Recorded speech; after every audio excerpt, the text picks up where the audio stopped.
So, let's be real.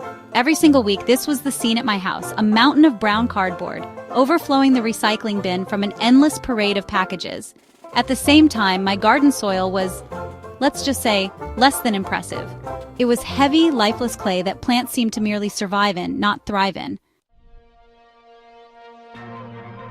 My biggest headache was my soil.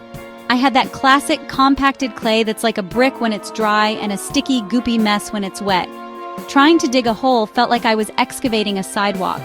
My poor plants were struggling to get their roots down, and water would just sit on top instead of soaking in.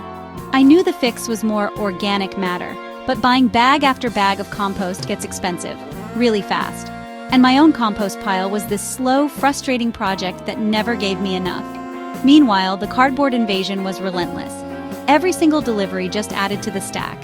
It felt like such a pointless cycle. All this amazing organic material gets hauled away, while I'm over here spending money on soil amendments to fix the very problem this waste could solve. That's when I fell down the rabbit hole of sheet mulching or lasagna gardening with cardboard. The promise was almost hilariously simple. Lay cardboard down, cover it, and let nature take over. The claim? It would not only kill the weeds, but completely change the soil underneath it for free. I was sick of fighting with my soil, and I was sick of looking at that cardboard pile. This wasn't just a fun experiment. I was looking for a real sustainable solution. Was this just another internet hack, or was it the game changer my garden desperately needed?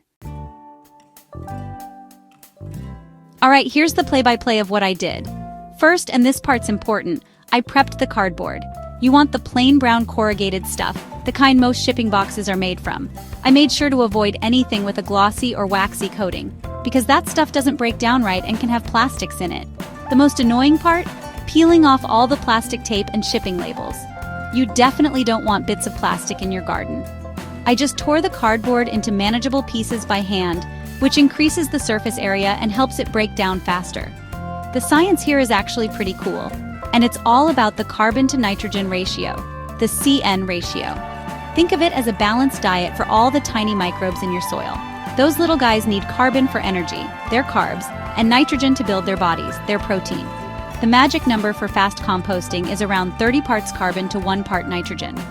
Green materials like fresh grass clippings and kitchen scraps are high in nitrogen. Brown materials like dead leaves, straw, and, you guessed it, cardboard are packed with carbon. Cardboard is basically pure carbon, making it a perfect brown. My problem was that I had plenty of nitrogen-rich stuff, but not enough carbon, which can lead to a slimy, stinky pile. By adding a ton of cardboard, I was setting the table for a microbial feast. The method I used is called lasagna gardening. I laid the torn cardboard directly on the garden bed, overlapping the edges so no weeds could sneak through. This alone is an amazing weed killer. Then, the crucial step, I soaked it all with a hose. Water is essential to get the decomposition party started. On top of the wet cardboard, I tossed a layer of greens, a mix of grass clippings and veggie scraps, to provide that vital nitrogen. To finish it off, I covered everything with a layer of my old soil and some wood chips for mulch. And then, I just walked away. I've got to admit, for the first week, I was peeking under the layers every day, expecting nothing. It just looked like a damp pile of stuff. But after about 2 weeks, I couldn't stand it anymore. I carefully pulled back a corner and plunged my hand into the layers below. And what I felt was wild. The cardboard wasn't stiff anymore. It was soft and spongy, already starting to fall apart. But the real shock was seeing who had moved in. The whole area was crawling with life. There were earthworms everywhere, not just 1 or 2, but a full-on worm party. Earthworms are the unsung heroes of soil, and they absolutely adore cardboard. The moist, cellulose-rich environment is a 5-star hotel and an all-you-can-eat buffet for them. As they tunnel through the soft layers, they drag organic matter down, aerate the soil, and leave behind their castings, which are basically super fertilizer for your plants. Before this, finding a worm in my hard clay was like finding a 4-leaf clover. Now, they were here in droves. The soil itself was visibly changing. It was no longer pale and dense, it was getting darker and more crumbly. And the smell, it had that distinct, amazing smell of rich, earthy soil. That's not the smell of rot, it's the smell of life. Fast forward to week 4. I went back to the same spot and dug in again. The original cardboard pieces were almost gone. They had transformed into a dark humus-like material that was mixing right into the soil below. The layers were gone. It was all becoming one rich, beautiful soil. I could easily push my entire hand straight down into it, something that was unthinkable just a month before. The concrete clay was gone, replaced by this dark, fluffy, incredible soil. It happened way faster and more dramatically than I ever imagined. This wasn't just a hack, it was a complete resurrection.